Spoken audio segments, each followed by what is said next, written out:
سلام، من سمرم. خوش اومدیم به سمر سیکرتاج. امروز میخوایم با هم دیگه یک کیک سیب و کشمش درست کنیم. تا قبل از اون بگم مرسی که ویدیوها رو تماشا میکنین. اگه تا الان سابسکرایب نکردین لطفاً این کارو بکنین چون برای من خیلی ارزشمنده.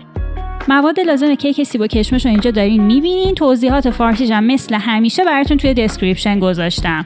حالا بریم شروع بکنیم که کیک خوشمزه‌مون رو درست کنیم. قبل از هر چیزی فرو بذارین تا به دما برسه مثل همیشه.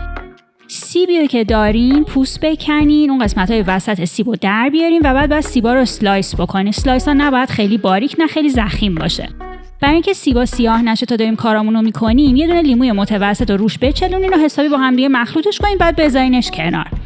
حالا کره‌ای رو که توی دمای محیط داشتیم با شکر با همزن برقی مخلوط می‌کنیم. به این کار میگن کریمینگ یا هوادهی کره توسط شکر. حالا بعد تخم مرغا رو دونه دونه به مخلوطتون اضافه بکنین. یه دونه رو که اضافه کردین با همزن برقی هم بزنین تا کامل با موادتون مخلوط بشه، همینطوری تا تخم مرغاتون تموم بشه. حالا بعد مواد خشک رو اضافه کنین به مایع مثل آرد و بیکینگ پودر و وانیل. اینا رو همه رو الک کنین، اضافه کنین به مایع تخم مرغ و شکری که داشتیم. یه پینچ هم نمک بهش اضافه کنین، بعد همش بزنین، باید فولدش کنین با ویسکر یا لیسک چون خمیره یکم سفته. باید حواستون باشه که آرد باز نشده اصلاً توش نمونه.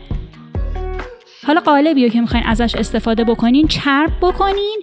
اون خمیر رو که یه مقدارم سفت بود بریزین تو قالب. کشمشا رو که شستین و حسابی خشک کردین و آرد زدین بریزین روش که کشمشا نره ته قالب.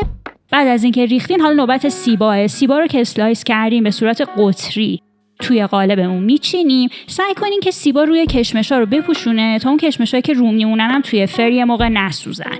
همینطوری به ترتیب بچینینشون تا موقعی هم که میپزه خیلی قیافه خوشگلی پیدا میکنه. این شکلی. حالا قالبو که آماده کردین بذارین تو فری که از قبل گرمش کردین.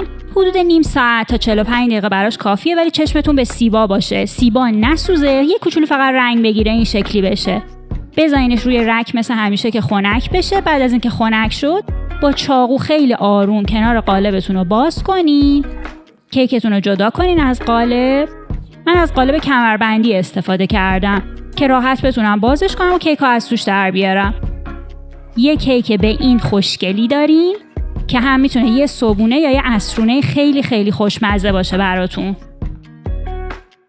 میتونین هم موقع سرو روش خاک قند بپاشین که خوشگل بشه.